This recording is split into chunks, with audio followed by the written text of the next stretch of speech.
I'm Risa Connery, and I'm an avian researcher with Colorado Parks and Wildlife.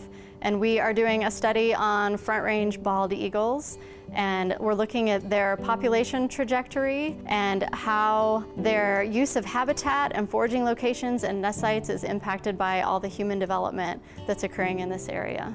We know that our population of eagles has increased in this area, and we know that our population of humans is also increasing very rapidly in this area. Of course, there are concerns and potential conflicts when you have wildlife nesting and trying to forage in an area where there are a lot of people.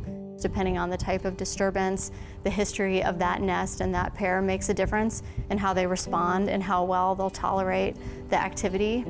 This study has kind of three pieces. One is the transmitter data that gives us really excellent data points on locations, movements. We can see exactly where the birds are foraging and how they're going to and from their nests to those foraging locations. The second thing is the nest observations. So we have this awesome network of volunteers as well as staff that goes out during the breeding season, which is pretty long for bald eagles. At least every 2 weeks, in some cases every couple of days, and they're watching from a safe distance, of course, with their binoculars or their spotting scope.